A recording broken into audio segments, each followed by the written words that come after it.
안녕하십니까. 반갑습니다. 요거는 저희 회사하고 업무 협약을 맺은, 그러니까 25년도에 국토부 산하기관인 한국부동산원과 저희 회사와 업무 협약을 맺은 한국경제 기사고, 그 다음에 LX 지적공사하고도 그 25년도에 업무 협약을 맺었는데, 원래 LH공사하고 저희하고 친합니다. 그래서 LH를 욕하고 싶지는 않은데, 있는 그대로를 말씀을 드려야 되는 어떤 사명감, 특히 이 동네에 제가 아는 지인들이 많아서 있는 그대로 설명을 드리겠습니다. 여러 가지 논쟁이 있다고, 그래서 그 논쟁을 제가 받아서 이제 답변을 또 먼저 해보면, 본사합지는 용적률 500%에 임대가 17%니까 민간 사업보다 사업성이 높다, 이렇게 얘기를 한다는데, 거저 용적률을 주지는 않습니다. 그래서 기부 체납 증가로 그 민간용 주거 실면적은 오히려 줄어들 수도 있다.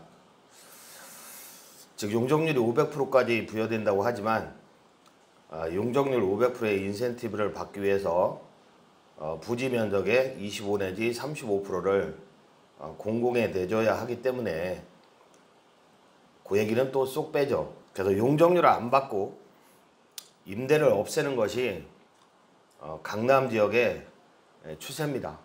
강남 지역은 임대를 웬만하면 안 넣어요. 왜냐하면 그래도 사업성이 잘 나오니까. 그래서 강남 못지않은 용산이 선택해야 될 길은 쓸데없는 용적률을 거부하는 것이 낫다. 그 이유를 뒤에서 또 설명을 드릴 겁니다. 두 번째, 용문동은 정비구역이 해제됐고 소송까지 갔으니 민간은 법적으로 민간 개발은 법적으로 불가능하다. 도정법 66조 등의 적용으로 민간 재개발 구역으로 지정이 가능합니다. 서울시에서 정책적으로 신속통합계획도 확대 중에 있고요. 그 다음에 노후도가 부족해서 민간 재개발은 불가능하다는 얘기도 있던데, LH도 사업설명회에서 그 노후도 74%라고 했는데, 민간 재개발 정비 기준은 노후도 60%입니다. 60%. 그 밖에 접도율, 호수밀도, 연면적 노후도 이런 것들도 충족 요건을 갖추고 있기 때문에 민간 재개발 추진이 가능한 지역입니다. 네 번째로, 공공기관은 LH공사는 투명하고 믿을 수 있다. LH공사도 언론 보도에서 가끔 나오듯이 그 다수의 비리나 사업지연, 감사 지적 사례를 가지고 있습니다. 최근 LH가 발주한 아파트 감리, 입찰 심사, 비리 등 셀 수 없는 비리가 발생하고 있어요. 오히려 요즘은 그 민간은 총회나 입찰이나 감시 구조로 오히려 더 민주적인 상황이다, 이렇게 말씀을 드리고 싶습니다.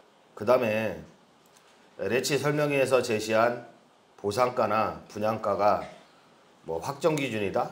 보상가는 공시가 기준 평가 결과에 따라 변동이 가능하고, 분양가는 분양가 심사위 통과 이후에 나중에 확정이 됩니다.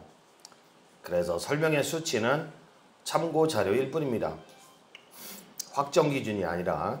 그 다음에 그 도공사업, LH가 추진하고자 하는 도심 공공주택 복합사업, 줄임말로 도공사업은 1+1 분양이 가능하다.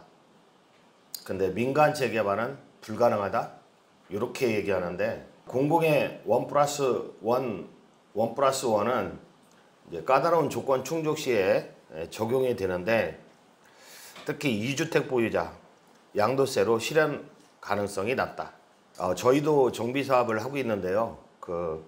가령 모아타운이다. 그 모아타운은 1+3까지, 1+2까지 가능하거든요. 근데 1+1이나 1+2를 선택하는 경우는 거의 없습니다. 왜냐면 다주택자가 되잖아요. 한 채를 소유하고 있다가 나중에 또 한 채를 받아서 그거를 매각이나 증여를 할 때는 양도세가 많이 나옵니다.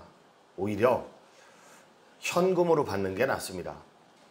그래서 1+1은 의미 없는 제도다. 민간 재개발도 세대분리나 추가 부장 등으로 실현이 가능한 제도고, 그러나 돈으로 받는 것이 훨씬 유리하다고 했습니다. 사업성 면에서 도공사업은 비례율 구조라는 게 없습니다. 즉 개발이익은 공공에 기속되는 게 원칙이죠. 주민은 선납 그리고 추후 부장가 일부 할인에 실질적인 이익은 없다고 봅니다. 뒤에서 계속 나오겠습니다. 소형 빌라는 민간 재개발하면 불리하다. 그 민간 재개발은 비례율 구조 내에서 그 비례율이 워낙 높은 지역이기 때문에 무조건 분양권을 취득합니다. 근데 도공사업은 수용 후에 분양 실패 시 현금 청산 우려가 있습니다. 분양권을 취득하지 못할 수도 있다. 8번째로 재정착률. 원주민 재정착률은 공공이 더 높다? 현실은 정반대입니다. 도공사업은 공시가 기준으로 보상을 합니다. 그리고 나중에 한 10년 넘어서 추후 높은 분양가로 원주민 분양 포기가 예상이 됩니다. 이 얘기는 제가 반복적으로 말씀을 드릴 겁니다. LH가 주도해서 아파트를 세우는 그런 건설 사업의 종류가 과거에도 있었습니다. 그 당시 자료를 살펴보니까 원주민 재정착률은 10%에서 30% 미만이었습니다. 나머지는 다 쫓겨나갔다. 이 얘기도 구체적으로 또 나옵니다. 서교동 등 신통 민간 재개발은 실패 사례다. 극단적 비교입니다. 사업 구조가 전혀 다르고 신통계획 실패를 일반화하는 것은 왜곡이고, 서울시도 신통계획을 지속적으로 확대 중입니다. 과거 용문동 역세권 개발 그 분석 자료도 잘못 분석한 자료입니다. 이렇게 그 분석의 오류가 많습니다. 그래서 이것도 뒤에서 제가 분석을 해드릴 겁니다. 다시 실제 사업 진행 과정에서 민간보다 오히려 대부분 99% 지연되는 사례가 다수입니다. 가장 큰 병목 지점은 주민 동의율 확보입니다. 그리고 LH는 주민을 직접 접촉하지 않습니다. 공공기관은 유연한 협상이 어렵고 주민 개별 민원에 대응하지 못해서 반발이 누적됩니다. 그래서 민간은 조합 구성 후, 민간 재개발이라면 조합 구성 후 수시로 주민 접촉하고 소통하고 권리 산정, 설계 시공사 선정 절차를 탄력적으로 진행이 가능합니다.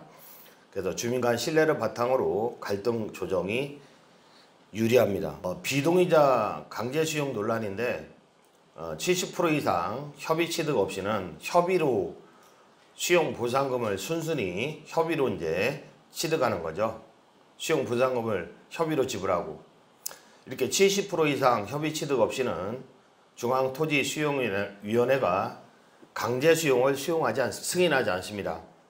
그래서 강제 수용하기 위해서는 70%가 협의 수용이 되어야 합니다. 현실적으로 70% 협의 수용은 불가능합니다. 그래서 제가 여기서 설명하는 것도 내가 오늘 왜 가야 되나 이런 생각을 했어요. 어차피 LH 사업은 안 되는데 어차피 물러가게 돼 있습니다. 불가능합니다. 70% 협의 수용은 불가능합니다. 수용 보상금 통제하잖아요. 수용 보상금 통제하면 아주 난리가 날 겁니다.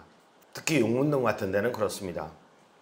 꼭 근데 LH 주도로 아파트도 세우고 하던데 그거는 외곽지역입니다. 외곽지역. 가령 뭐 화곡동이다. 화곡동 빌라촌 같은 데는 뭐 가령 빌라 가격이 3억이다. 그러면 팔려요? 안 팔려요. 화곡동 가서 빌라 안 사요. 팔 수도 없고 세를 놔도 나가지도 않고. 그런데 공시가 얼마예요? 공시가도 3억입니다. 시세도 3억이고 공시가도 3억입니다. 그런 데 가서 강제 수용하겠다. 그러면 주민들은 환영할까요? 반대할까요? 환영하죠. 팔리지도 않는 거 사준다 하니 그런 동네에서는 가능하겠지만 우리 지역은 워낙에 비싼 지역이기 때문에 수용 보상금이 통지가 된다면 깜짝 놀라서 난리가 날 겁니다. 뒤에서 보지만 LH는 돈도 없어요. 그 다음에 도공사업은 공공주도의 행정형 개발인데 주민은 토지를 수용당하고 언제 입주를 하죠? 수용당하고 한 15년은 걸릴 것 같아요. 입주하려면. 근데 제 나이가 지금 61인데 61거든요 제가. 그러면 61 더하기 15년 76. 우리 아버지가 76세 때 가셨는데 도저히 살아생전에 입주 못할 것 같아요. 이렇게 오래 걸려요. 그러면 지금 재개발구역에서 34평형 조합원 분양가가 10억 정도 합니다. 34평형 조합원 분양가가 10억 정도 합니다. 근데 내가 10억 받고 나왔어요. 강제 수용 당해서 10억 받고 나왔어요. 근데 15년 후에 입주한다. 조합원 분양가 얼마 할까요? 한 30억 할 것 같아요. 15년 후잖아요. 물가 올랐으니까. 그러면 내가 10억 받고 나왔는데 15년 후에 조합원 분양가 30억 치르면서 입주할 것 같아요? 그렇게 돈이 많아요? 그래서 원주민 정착률이 낮은 겁니다. 그 얘기는 계속 나와요. 10년 이후에 산정된 가격으로 분양을 다시 신청해야 하며 재정착은 그래서 보장되지 않습니다. 반면 민간 재개발은 조합원이 사업 주체가 됩니다. 그리고 소유권을 뺏기지도 않습니다. 내가 갖고 있는 소유권은 계속 오릅니다. 가격이. 시공사 선정, 또 개발비 분배, 사업의 방향까지 주민들이 결정을 합니다. 여러분, 재물포 북측 사례 보셨죠? 절대 공공개발 동의서에 작성하시면 안 됩니다. 동의서에 작성하시면 돌아올 수 없는 강을 건너시는 것입니다. 꼭 명심하세요.